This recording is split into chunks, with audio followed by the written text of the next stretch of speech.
जिस बेटे ने अपने बूढ़े माँ बाप को बोझ समझकर घर से निकाल दिया, उसी बेटे की जिंदगी एक दिन ऐसे मोड़ पर पहुंची कि पूरी दुनिया देखते रह गई।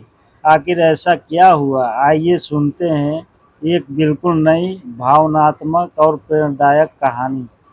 उत्तर प्रदेश के एक छोटे से गांव हरिपुर में राम स्वरूप और उनकी पत्नी सरस्वती रहते थे। उनके पास न बड़ी जमीन थी, न पैसा। उनकी सबसे बड़ी दौलत उनका परिवार था। उनका एक बेटा था, अमन, और एक बेटी थी, कविता। गरीबी थी, लेकिन घर में प्यार की कोई कमी नहीं थी। राम स्वरूप दिन रात मेहनत करते थे।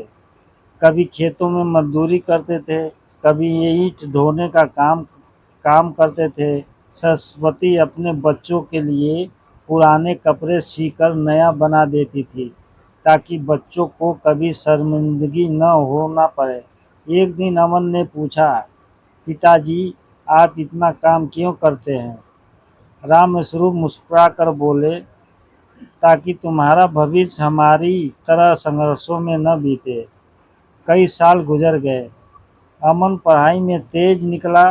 पूरे जिले में उसका चयन सरकारी नौकरी के लिए हो गया था। पूरे गांव ने मिठाई बांटी थी।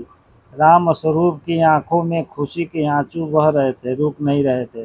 कुछ महीनों बाद अमन की शादी शहर की पढ़ी लिखी लड़की रिया से हुई।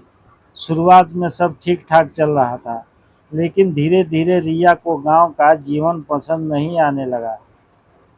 वह अक्सर कहती, हम शहर में रहेंगे, यहाँ हर समय रिश्तेदार और गांव वाले आते रहते हैं। अमन भी धीरे धीरे बदलने लगा। जिस पिता ने उसे कंधे पर बैठाकर स्कूल पहुंचाता था, अब वही पिता उसे पुराने विचारों वाले लगने लगे। एक दिन रिया ने साफ कह दिया, या तो हम अलग रहेंगे या मैं इस घर में नहीं रहूंगी। अमन ने बिना सोचे अपने माँ बाप से कहा, अब आप लोग पुराने मकान में रह लीजिए, हमें थोड़ा अपना जीवन भी जीना है।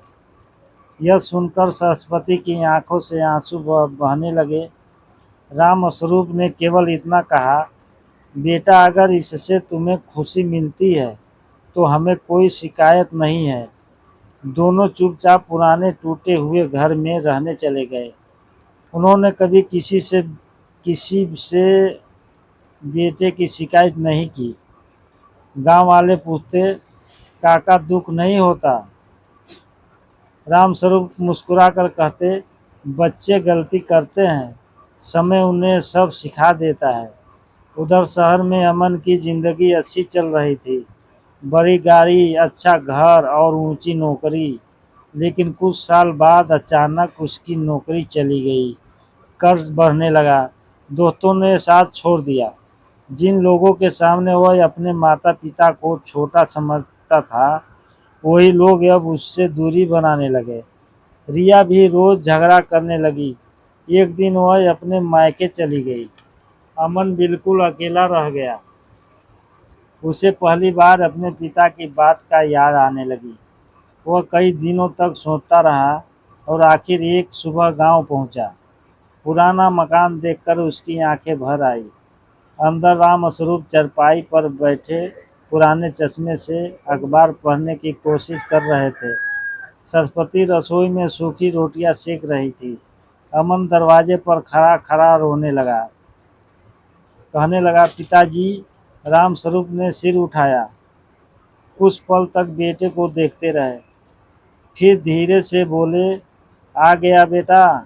अमन उनके पैरों में गिर पड़ा।